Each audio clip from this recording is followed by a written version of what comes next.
欢迎来到转型起步智慧工厂白话讲堂，我是主讲人张超人。今天想跟大家分享的题目是有关于川普关税大战对台湾 EMS 的迁移的影响。那一样我们会有2页，一个是有关于白话讲堂的课堂介绍，一页是有关于主讲人张超人的背景介绍。那这2页我们就不再多花时间，有兴趣可以看看我们的置顶文章，它是我们的一个必修的课程。然后呢，今天我们不是探讨多元化的这个智慧工厂，我们今天做的是产业经验的分享。那有关于今天的题目呢，我想先很快让大家看一下我们的这个快速浏览一下我们的题目内容。首先我们会从全球制造业的基地的转移到台湾 EMS 的制造业的服务业的一个发展的历程。然后呢，那个男人在2024到2025年把台湾带向全世界一个知名的高度，迎来了一个高光时刻。以及呢，在川普实施高关税之后面临的全球反扑。那这个现象呢，我把它跟战国时期的战国七雄的合纵联盟去做一个类比的说明。然后呢，借此来对台湾的 EMS 产业服务发展的建议，以及呢，最后我们会谈谈台积电是否到美国设厂的一个建议。OK， 那回过来讲，这个是我们这段时间以来第一次谈到产业发展的分享，所以它属于第4类的第1章里面第1小节，有关于川普关税大战对台湾的 EMS 迁移的影响。所以 EMS 就是 Electronic Manufacturing 的 Service， 电子制造服务业。OK， 那谈到整个的全球，首先呢谈这个部分的话，我们要先看一下这个历史的一个发展。在全球制造业基地转移的过程，我先用这张图来做了一个这样的一个全球 GDP 成长率的一个分布。然后我们可以看到历史的整个制造业的转移历史很久远，太久的历史我们就不讨论了。那我们知道制造业从早期的欧美转移到日本，然后日本再把技术呢转移到台韩。然后呢，中国呢在1978年邓小平推动中国改革的之后呢，那中国制造业也慢慢的起飞。但是这慢慢起飞一直到2001年的时候，中国加入 WTO 的话才开始出口大幅的增加。所以过去都是在内部需求的部分。所以可以到2001年的时候，尤其这张图可以看到，整个中国的制造业 GDP 大幅的成长，每年都是以2位数的一个数值在成长。OK， 然后呢，2001年到2008年这段时间应该算是中国的电子制造业发展最快速的时候，算是中国制造业的高光时刻。但是这个状况呢，一直到2008年的时候，受到美国次贷风暴的影响，房利美那时候所造成的这个全球的金融的危机，然后呢，也因此呢，导致中国的 GDP 的严重下滑。OK， 这是我想谈到的第一个问题。中国的制造业从全球制造业都面临过这样的状况，就是产业的景气循环的问题。所以呢，因为我们都知道产业有高点跟低点，所以在产业降到谷底的时候，对所有制造业当然都是很大的一个生存的影响。产业在往上爬到波峰的时候，当然大家都想要抢着自己制造跟生产跟出货。但是全世界呢，尤其台湾中小企业面临过这么多的产业景气循环，所以呢，在产业的投资方面相对也比较保守。但是中国你可以发现一件事情，就是说从邓小平的改革开放到2001年 WTO 到2008年之间，你会发现它中间没有碰过任何的景气循环。所以在这种情况之下，中国那时候是蓬勃的发展。那这个蓬勃发展呢，当时还是以这个家电产品，当然电脑、主机相关的这些生产也有，但是相对那时候的产能产量并不大。所以呢，业界大概有点经验、有点资历的朋友，大家都曾经听说过2008年的时候，那时候中国的产能过剩。为什么产能过剩？就是因为碰到了美国刺激房贷、全球金融危机的关系，所以中国产能过剩，尤其家电、冰箱、电视相关的这些产品。那次中国怎么度过呢？因为它还在产能的起飞的时候，所以那个时候呢，中国政府做了一个很大的动作，就家电下乡，把所有的这个电视啦、冰箱啦、洗衣机全部卖到中国全国的农村的地方去。也就是说，它用内需的需求来去吃掉当时的中国的产能过剩的这些家电制品。所以等于说这一次的景气循环对中国影响大不大？大。但是呢，中国那个时候做的一件事情就是用内需来去消弭了这次这个金融危机对于中国制造业所带来的影响。然后在2008、09之后呢，这产业开始慢慢有复苏。那这开始复苏的时候，这个也面临到跟我们的题目有关智能制造啦、中国制造2025的影响。也就是说，在2009、2010年开始，当这些的制造业慢慢的在强调整个生产自动化、生产转型、制造业转型，再加上中国的这些的电子制造业啦、品牌产业啦，一直在往上的积极的投资。那中国的投资又因为政府的政策的辅导，资金的取得相对容易，再加上各方面的这个因缘际会，所以你会发现说，中国在过去的，尤其从2010年之后，它的整个电子制造业，又达到了一个全新的高度。那这个全新的高度呢，造成了，尤其是在整个大量生产制造、中国制造这个智能制造这样的大的推波助澜之下，其实中国这次所碰临到的问题就是它的产能过剩。这产能过剩已经达到了类似像金宝盆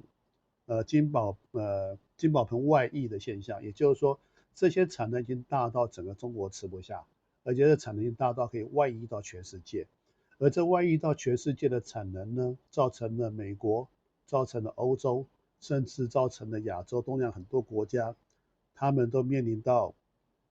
当地的制造业被中国的低价产品侵蚀的危机，所以呢，才开始慢慢的引发所谓的中美贸易战。从2018年3月开始，中美贸易战从钢铁啦、铝啦，到后来的这个，我们知道那时候台湾像广达、伟创之类的，有很多的白牌电脑的制造其实是在大陆但是那时候的 AWS 啊、Azure 啊，很多这种国际的这些的云平台服务的白牌电脑主机都要求产能不能来自于中国因为他们担心会有中国的资讯外泄的问题，所以在这种一系列的情况之下，从2018年开始，再加上2020年的 COVID-19，然后到后续的整个中美贸易战的持续发展，所以在这个情况之下，你会发现一件事情，就是说中国的制造业面临了大量的出走潮。而这个中国的大量出走潮会造成了整个制造业的空洞化的危机，因为这个大量的制造业的外移，不但是欧美产业，也包括了台湾、日本、韩国，甚至包含了大陆本身的制造业。因为这些产能，如果它今天不移开，不从中国移到外地，所谓外地可能是东南亚，可能是墨西哥或其他地方的话，不在外地实施去制造的话，它是不能卖到欧美其他地方去的。所以呢，在这一波的中国制造业大量出走的情况，所以造成了大家可以看到这2年，尤其这2年，整个中国的这个制造业大幅的转移，然后工厂的外移，造成了很多地方的工厂啦、员工啦、餐厅消费啦、景气各方面和年轻人的就业都急剧的往下滑。那这东西原本我会认为说，中国面临这次的中美贸易战，中国制造业大量出走潮之后，所造成的产业的空洞化，对于中国的制造业影响恐怕不是短期内3、5年内可以解决的。但是呢，川普的全球高关税战却带来很大的变数，我们后面再谈。那谈到这一段之后呢，我们要看一下台湾台湾呢，从1960年起飞开始，那时候早期是在一些机械加工的相关产业，那楠梓加工区的投资啦、外资的引入，这些都是在刚当初的起飞阶段。那1980年的初期，那个时间点大概是台湾电子业开始蓬勃发展。那刚好我碰过那个时间点，所以了解。台湾早期的时候，1980年初的时候，还是在所谓的大型的弹子台如果有玩过那种弹子台的服务的游戏，在那种游乐场里面，大型的游乐机那时候其实台湾的电子业都是在做游戏机那个游戏机不是任天堂之类的而是在大型的这种机台上面的一些游戏机。那后来又因为说这个游戏被取缔，刚好那个时间点 Apple 上来所以早期玩过 Apple 的人都知道。Apple 早期的生产成本是很高的 ，Apple II 那时候 Apple One、Apple II 的时候，那时候还是 test 模式、文字模式，那个时间点的这些 Apple 主机，因为台湾制造的关系，所以这个实现了 Steve Jobs 的理想，就是把 Apple 这种个人电脑带入到每个家庭去，所以那个时候因为台湾的介入，台湾的生产，所以让整个 Apple 的成本大幅下降。当然，隔了几年之后，就是说 IBM 的 Compatible PC， 然后未来再慢慢的有 IBM 的 Compatible PC， 到现在的 PC 标准规范。那在那个时间点里面，刚好是台湾的电子业蓬勃发展的时候。当然了，那个时间点台湾的电子啦、机械啦、CNC 啦、纺织、塑胶、石化各方面的产品的生产都非常成功，所以带动了整个 GDP 快速成长。那在那个时间点，台湾跟韩国、新加坡、香港合称为亚洲四小龙。那尤其在1990年之后呢，除了这些 PC 这些的后续的3C 产品之外，当然另外一个重要因素就是所谓的半导体。从联电、台积一直到华邦、茂系、茂德，这个旺宏，华亚、南亚，包括在这个 IC 的代工上面，到 DRAM， 到后期的 LCD， 甚至像太阳能，笔电相关的这些产业都一直在往上成长。那当然回过来就接到2000年了，2000年就回到刚刚所说的，2000年之后，慢慢的这些产业移到中国之后，由中国也慢慢的去取代。但是这东西还是要说一句话，没有所谓，很多人或许会觉得说，台湾的很多产业很笨，到大陆把大陆教会了之后，回过来造成台湾的竞争力被削弱。其实不能这么讲因为你会发现说到中国去投资生产的人不是只有大陆人而已除了台湾人之外，当然也包括了日本、韩国和欧洲、美国非常多厂商。换句话说，当那个时间点，整个的全球的产能这个市场都在大陆的情况之下，而且在大陆那边所提供的生产的成本也比较低的情况之下，如果台湾不去，就会被淘汰。那 even 在这段时间里面，台湾持续的在大陆投资，但是不要忘了台湾的这个大家所熟悉的，除了半导体之外，半导体台湾还是站在领先的地位那除了这个之外，台湾的电子五哥在 EMS 贡献也是有目共睹的那 EMS 五哥就包括了鸿海、广达、伟创、和硕、人保，其实还有另外一家英业达不过我这边就没有特别列了。那你会发现说，过去这段时间没有错，台湾的确把整个生产重镇几乎都移到了中国台湾在这几个大厂里面，在中国的各地都有布局，而这个布局呢，也造成了台湾这个电子五哥现在在全球的地位。为什么呢？因为呢，过去的台湾的生产都是在台湾当地没有跨国生产的经验。但呢，过去的这20年来，台湾的电子制造业、机械加工业都练就了一个好本领，就是可以在台湾以外的中国的各地，包括像深圳啦、广州啦、惠州啦、武汉啦、这个昆山啦，甚至成都啦，等于说大家都练了一个好本领，就是说我的 Central 在台湾，接单在台湾，但是我制造业散在各地。那接下来要衍生的另外一件事就是说，当中国不能制造的情况之下，当中国受到中美贸易战所封锁的情况之下，其实台湾是全球最有能力在中国在海外布局上面，就像你所看到印度啦、墨西哥啦、越南啦，甚至巴西啦、波兰啦、这个捷克各地去做生产，这个东西是需要去历练的。没有错，到各国去做生产，都会有各国各地的 culture 文化的东西需要被克服。但是你会发现说，台湾的这些产业，尤其这些大型的电子产业，它本身已经练就了一套如何在各个不同国家去投资生产，达到最好效益的这样的一个本领。这是台湾在过去这段时间在大陆生产过程里面所培养的一个优势。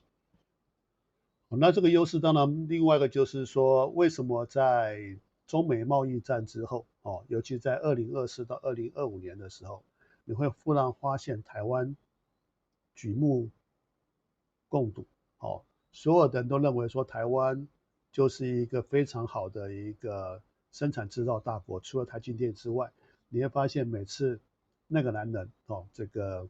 黄仁勋。好，在过去的这些 NVIDIA 大会，不论在台湾，在美国，在拉斯维加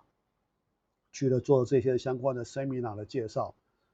背后除了台积电之外，电子五哥非常多的这些电子五哥的老板们也都在后面，而且全世界都看到台湾。为什么？因为呢，台湾的 EMS 大厂的优势。我们先看看这张表来自于 eTime 所做的一个报道在2022年。你可以看到台湾的富士康、和硕 Petro，这个伟创 Winston，然后这个环旭，这几个大厂所占有的市场占有率已经超过55%，其他像美国啦、新加坡啦、中国啦、加拿大，他们占的比例相对就没那么高。也就是说，台湾在 EMS 大厂的代工的生产里面，我们培养了非常多的优势。这是为什么讲机会是留给有准备的人。尤其中美贸易大战之后，限制大陆的发展，在这张表上面可以看得到，台湾之外最大的一个竞争者大概来自于中国。美国跟新加坡这几家多少除了自己生产，还有外包的状况。那但是台湾跟中国的制造，尤其在电子制造这一块，那它本身的对于各方面的成本控制跟市场竞争力是非常强的。那你可能会发现说，这边为什么没有华为啦，没有小米因为华为、小米是属于品牌厂商它不是 EMS。OK，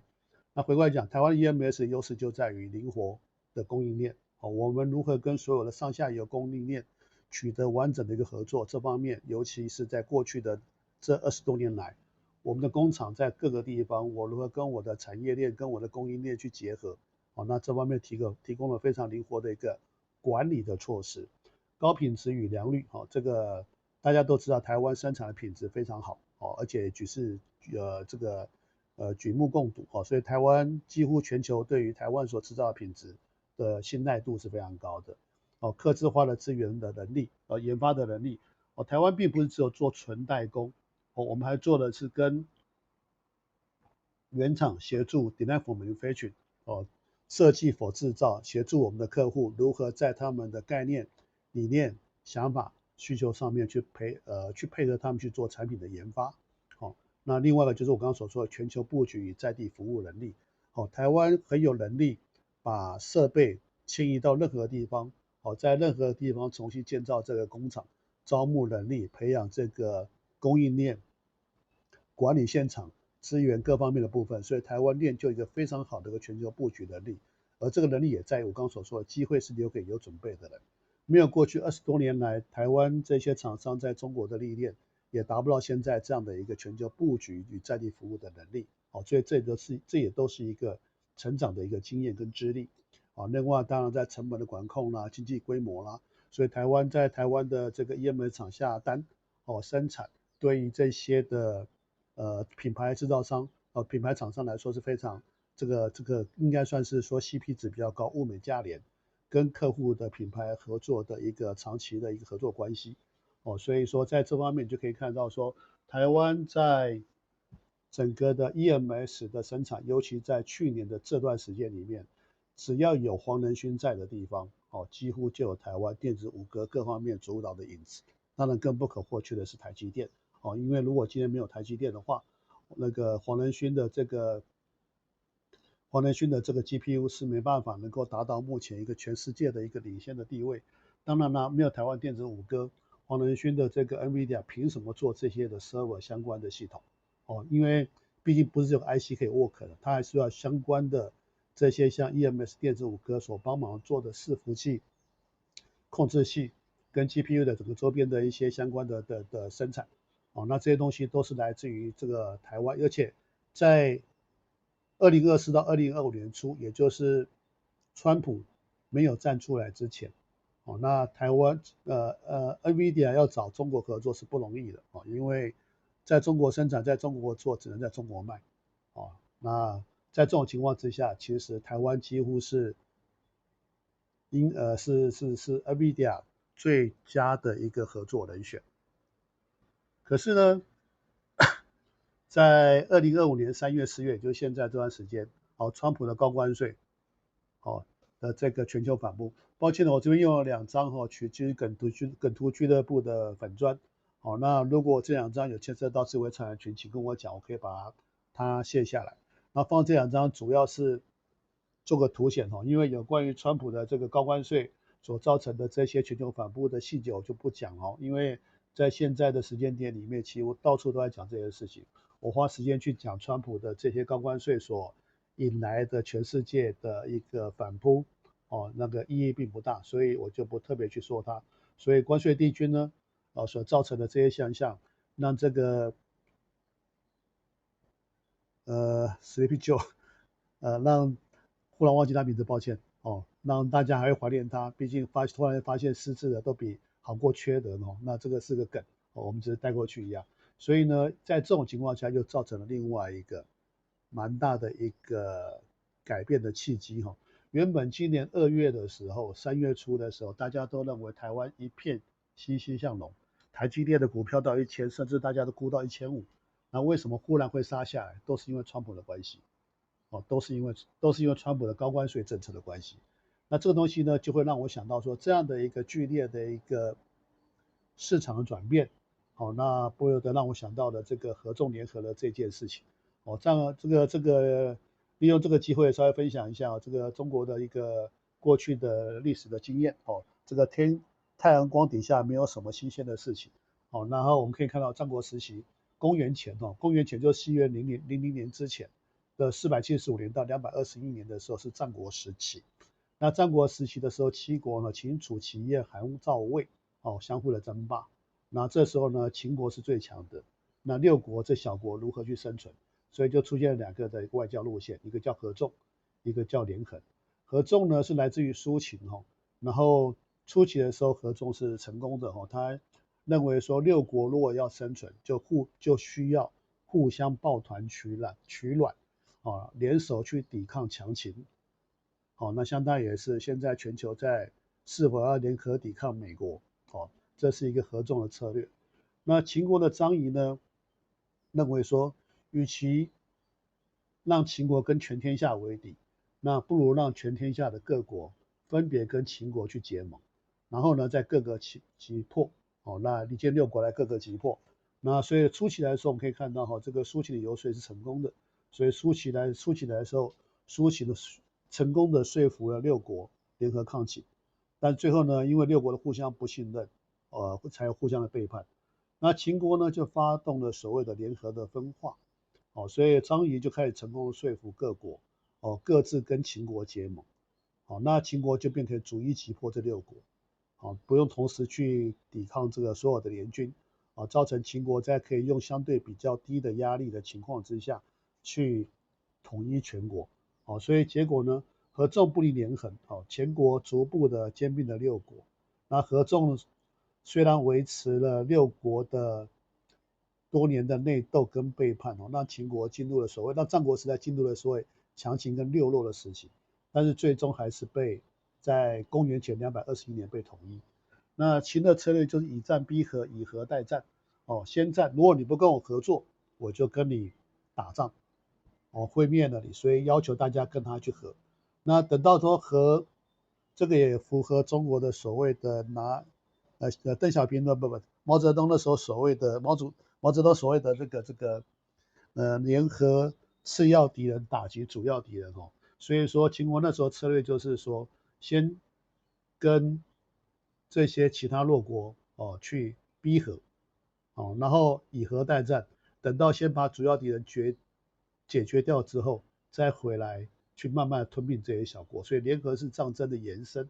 那川普的策略呢是先冲突再谈判。那先冲突就高关税，一开始我就可以喊个，比如说台湾32%，然后呢是否到最后会磕32%不一定，但他就叫你来谈。你送我什么东西，我再考虑我要不要降关税。但是台湾政府老实说并不聪明一开始就把自己脱光光，把这个台积电都送给人家了，把很多的这个谈判筹码都送给人家了，也买那么多武器，这个东西就不谈因为台湾的政府现在不太接受人民去讨论他的是非。那既然如此，我们就先不谈。但是不要忘了，美国就是一个所谓的软土生绝，台湾话叫做扔头轻棍这个他都是用高关税然后看你如果不坚持反抗的情况之下，那你端出来的东西，他在能够吃就尽量吃。所以台湾跟美国谈零关税的确是一个很笨的主意但是anyway我们就不谈它了所以说他是用这样的东西取得最大的利益。OK， 所以回过来讲，在中国跟美国跟台湾的这样的一个发展局势下，在所谓合纵联盟的这样的一个条件下，那我们回过来讲，对台湾电子制造业的发展有什么建议呢？在2018年到2025年是属于中美贸易发展的时候，那全球发展呢，到川普上来的时候，抱歉，在这段时间里面，其实发展出了一个趋势，叫做中国跟非中国。那中国跟非中国呢，当然在整个这个川普上来的时候，给了一个口号叫 Make America Great Again， MAGA， 让美国再次的强大所以说在当时的发展里面，你会发现说，在中国跟非中国，中国被孤立那中国被孤立的时候呢，当然美国会持续走它的 Make America Great Again MAGA 的路线但是呢，看来美国川普的高关税措施是失败的所以也不能讲失败，现在还不能讲它失败但是我们只预测它失败。OK， 那全球的发展有可能会变成美国跟非美国，也就是 Make China Great Again 因为刚刚所谓的合纵联盟的关系这个以中国现在的态势，就像我们所看到的这个习近平最近在2025年4月的时候，陆续去访问了这个东南亚的3个国家，从越南到印度柬埔寨开始去做所谓的巡回。那当然呢，中国也在跟欧洲那你会发现说，当美国这样强横的去做所谓的高关税的征收，事实上它得罪了全球非常多的人。我们前面谈到有关于这个川普高关税的问题所造成的现象。那未来的发展呢？老实说，谁知道？我也不知道。为什么呢？谁知道川普下一步说什么？谁知道他是否会强征关税？谁知道他是否会搞到全球反美？当然有可能但是川普什么时候会忽然间反悔说，没有，我们之前讲的都是这个策略。那现在我们决定不征关税，没有人知道，因为没有人知道川普下一步会做什么所以他完全没有诚信可言。那谁也知道，谁又能够知道中国是否真的可以合纵成功呢？中国现在试图拉拢全球，孤立美国虽然我觉得机会很高，尤其现在中国也在跟欧洲谈。当然了，中国跟欧洲谈相对也会影响到川普，所以川普会不会什么时候反悔，不知道但是如果照正常人的现在态势发展下去，也就是说，川普如果是正常人，现在持续高关税，那到最后全球反美中国习近平跟全世界拉拢，我觉得虽然机会很高，这样情况下就会造成了 MCGA 所谓的美国跟非美国的状况但是谁又会知道？假设今天就算中国成功了，就算川普搞到全球反美，那川普是否会下台？那川普下台的时候，美国下任的总统是否会再来一次，又搞中美贸易战？又把大家全部拉拢，再让中国被孤立，没有人知道。到现在为了这种发展，没有人知道。那你唯一能够知道一件事，就是现阶段的中国、美国跟台湾处在一个非常尴尬、非常不稳定的状态。所以在这种情况之下，台湾是无法靠中国的，不是靠中国不好。其实我们都知道，跟很多企业老板在谈，中国的劳工还是非常好用的。你到了越南、到了印度、到了菲律宾，那边劳工非常难用，要加班没有加班，这个要配合没办法配合，但是中国的劳工的配合度很好，所以再加上跟台湾又没有语言隔阂，但是所以跟中国合作是好的，但是跟中国合作也不好，因为台湾的政治气氛围很不好，所以呢，老实说很难。那美国呢？台湾更没办法靠美国，美国就是一个唯利是图、利益挂帅的一个政策，靠美国呢很容易被出卖，靠美国很容易被出卖，美国是非常势利眼的，非常的这个扔头轻棍的软土生绝。然后我们之前在讲一个不是笑话的笑话因为我住新竹那时候在谈，如果中国跟台湾打仗，新竹是最安全的，为什么呢？因为新竹就是台积电的大本营。中国要怎么炸也不会炸到新竹。但是后来呢，我们就开始担心这个谁会把台积电炸掉？最有可能的其实是美国。这也不是我乱讲的因为美国的后续很多文章也流露出这样的一些讯息出来。那为什么呢？美国人考量的这个所谓的国策顾问内部考量的时候，会去探讨。美国派兵，如果中国打台湾，那美国派兵会不会赢？答案是不会赢。那美国如果绝对不会赢的情况下，他就绝对不会派兵。那他们进一步会想，那为什么中国要打台湾？以美国的角度来看，不会去想中国跟台湾的所谓的历史人文的问题，他只会想到说，因为美国限制了中国的科技发展、半导体产业发展，所以呢，芯片是中国的痛。那为什么中国要打台湾呢？因为中国要台湾的台积电。那既然中国要台湾的台积电，我美国就干脆派飞机把台积电炸掉。这个是美国的这个过去的文献里面流出来的，不是我乱说的所以在这种情况下，我反而担心，其实我不担心中国打台积电，我担心的是美国打台积电，相对会影响到我们自己本身的生存，我们本身的安全，这当然是另外去谈的所以在这种情况之下呢，其实台湾、中国跟美国到底台湾、中国跟美国是否适合的去合作我比较建议是说，台湾的全球布局在地的服务的能力比较强其实与其到美国合作到美国去设厂，到最后会不会因为这些政策因素而造成了所谓的竹篮打水一场空当然台湾的厂商到美国设厂还是有必要，因为美国还是一个主要的一个，不管是高科技不管是 NVIDIA、Intel 这个 Qualcomm 这些厂商在美国他们还是主要的客户群那台湾其实可以考虑在美国以外的地方去合作也就是说部分东西在美国，那除了台湾、大陆跟美国之外，欧洲啦、南美啦、东南亚啦其他地方还是有很多地方可以去合作那台湾跟全球的越多国家合作，其实对台湾的政治、外交与安全也会有越多的保障所以说这大概是我个人的纯粹个人建议个人的想法跟大家的分享有关于这个整个发展的一些建议。那最后也谈谈台积电台积电到底有没有必要搬到美国去设厂？这个我们先算一下，以孙子兵法来说的话，胜兵先胜而后求战，败兵先战而后求胜。那台湾在这个全世界的先进制程 IC 领域里面拥有一定的主导地位。那你可以看看全内的这群是2022年的 Q2 跟2025年，2022年跟2025年，那中间的最大的消长，除过韩国下来是肯定，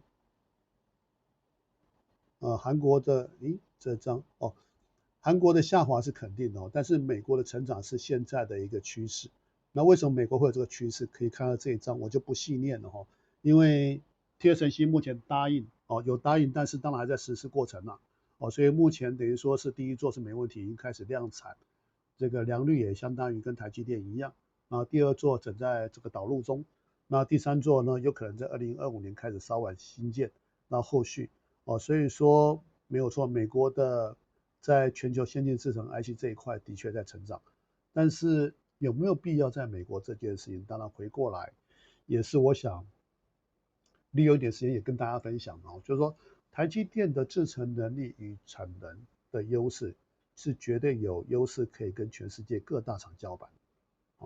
那我们可以想象到，就是说台积电在整个生产过程里面，包括我们先看它的劣势的部分第一个是没有先进的设备跟制造能力的确台湾的设备的台湾的半导体设备这一块跑得没有像韩国、日本跟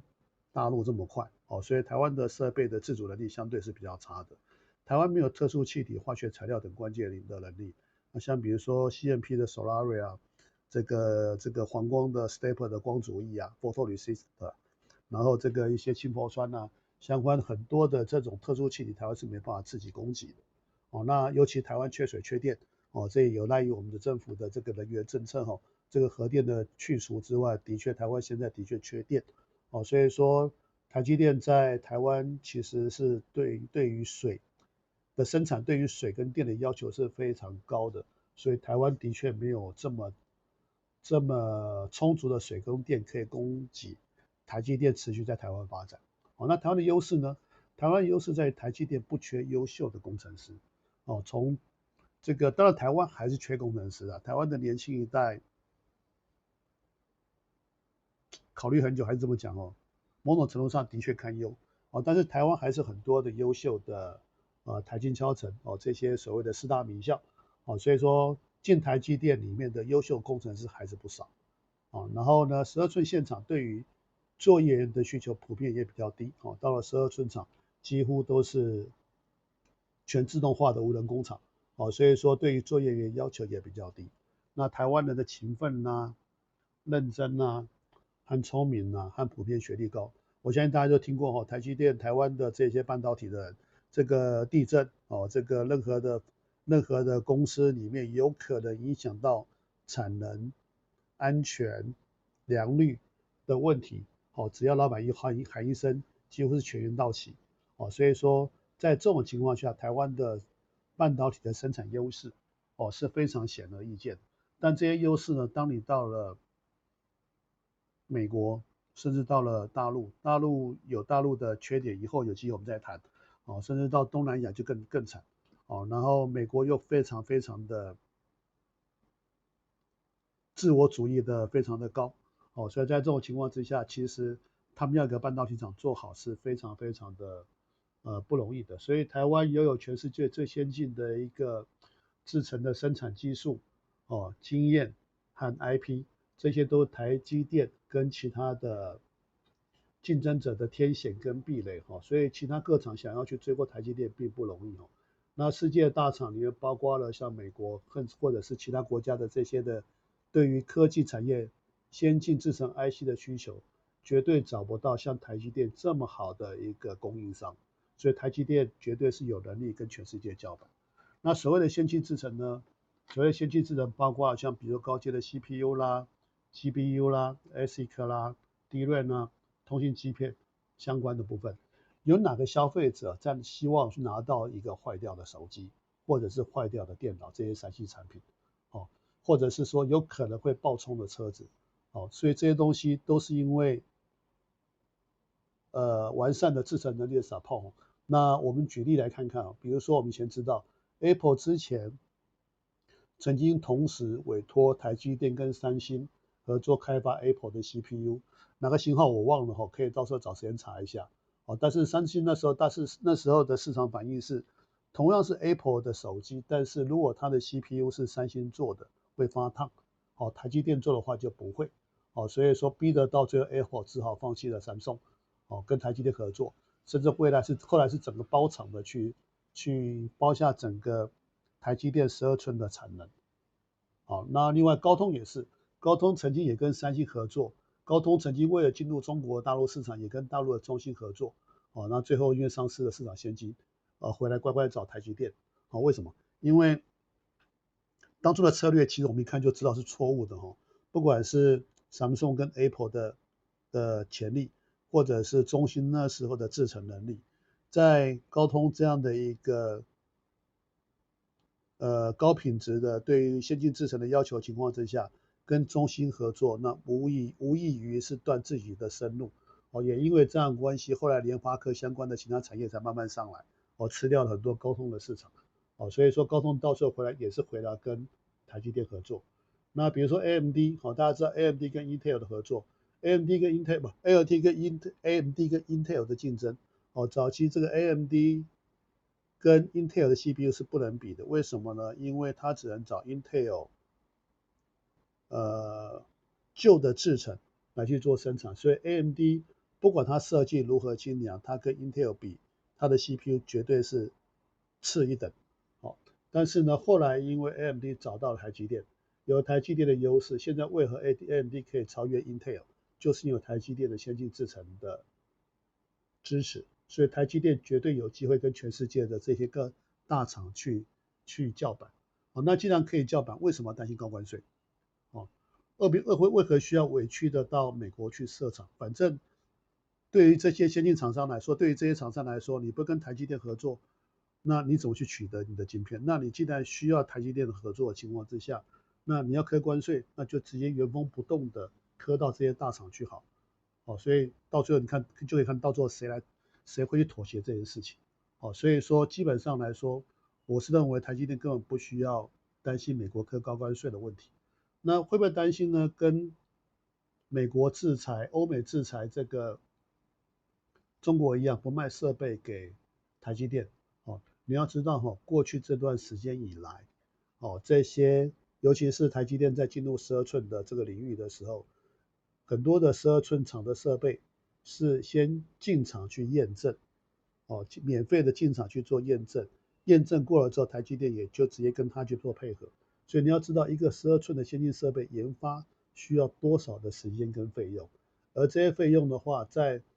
没有台积电的情况之下，在现阶段的情况之下，你如果不卖给台积电，那这些研发费用找谁去要？所以说，如果美国因为台积电课关税，因为台积电的不屈服，而去限定的这些设备不卖给台积电，那第一个，这些设备厂商一定不会同意。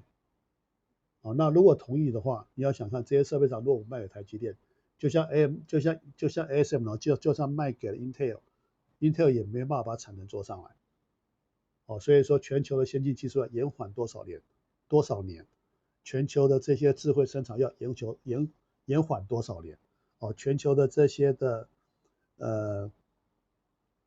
智慧这个生产制造会坚持多少年？所以说这个东西基本上台积电绝对有机会跟美国叫板。那会不会担心说 Intel 是否有机会在先进制程追过台积电？这个老实说也真的不容易，也真的不容易。我们先不谈 Intel 了先谈韩国。韩国大家知道过去来说韩国跟 TSMC 是相互竞争的，而且韩国还是在整个政府的大力支持，全民的大力支持。但是事实证明一切就像我刚刚所说的韩国其实现在离台积电有多远？如果这些先进的 IC 到Samsung 去生产出来的结果用到客户端的时候会发烫，会不稳定，会这个宕机，那基本上来说没有人可以接受。那以韩国这样的情况之下，那你说大陆要在短短的这么多年里面去追上台积电，更不可能遥遥无期因为大陆有其他大陆的先天上面的不足，以及后天上面这个被欧美的设备的限定那说大陆现在要开发自己的光刻机，现在这个信誓旦旦的说已经做出了 EUV 但是我们都还保持着所谓的怀疑的态度，所以暂时也不用太去相信它但是大陆人还是很勤奋但相对的情况之下，懒散没有纪律，讲个人英雄主义，讲个人人权注重劳工人权老美，怎么可能追上台积电？ Intel 如果追上台积电的话，早就追了。ASML 目前的我忘记那个数字了ASML 目前的 EUV 每年生产，以前有个数据70%-80%都是在台积电，然后剩下才被 Intel。但是最近 Intel 讲了不少 EUV 的设备，但事实上证明 Intel 在先进制程这一块还是起不来，所以说对于这个台积电而言，有没有必要走出海外去设厂？当然有必要了。就像我们刚刚所说，台湾的缺水缺电，台湾的这个高阶的能力还是有短缺。那在这种情况之下，死守台湾当然不适合。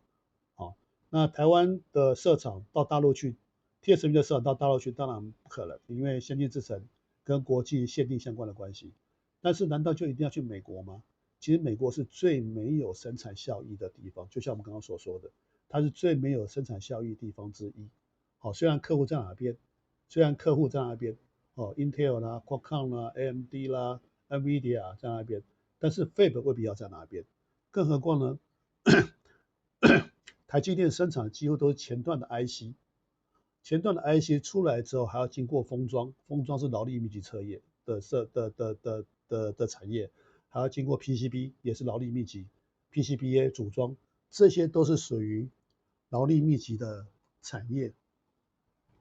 这些都不是美国上产的产业，所以你把 IC 设在美国，其实必要性真的不高因为到时候你还是要把它shipping到美国以外的地方去做封装、做 PCB、做组装、做成品，最后再卖回美国。所以呢 ，TSMC 是否需要到海外设厂？当然有必要，尤其我们政府的没有效率的这个能源政策，台积电留在台湾，到最后一定会面临缺水缺电的问题。所以走出去是必要的，但首选绝对不应该是美国。OK， 以上是今天对于这个相关的产业分析的一个个人经验的分享。那如果这边所说的，我不是产业分析师，我只是一位半导体资深的智能制造专家。然后这个很多的课程的分享，很多的这经验分享，只是基于个人的经验。所以说，就像上面所说的有任何谬误的地方，我们可以一起来讨论。那当然希望能够帮台湾找出更好的产业发展的目标跟方向。OK， 谢谢。那最后呢，一如过去既往这个影片的制作不容易录制这些东西也不容易然后希望大家帮忙点赞、订阅跟分享。那每周1跟4的晚上8点呢，我们还是会去持续的去提供我们在智慧工厂设备通讯数据分析相关的课程。那产业类的分析，第一个产业类的分析不会限制在15分钟内，像今天就大概有40几分、50分钟。然后这个产业类分析原则上我有放在周末的比较有空的时间。OK， 以上今天的说明以上今天的说明然后这个希望能够对大家都有所帮助谢谢。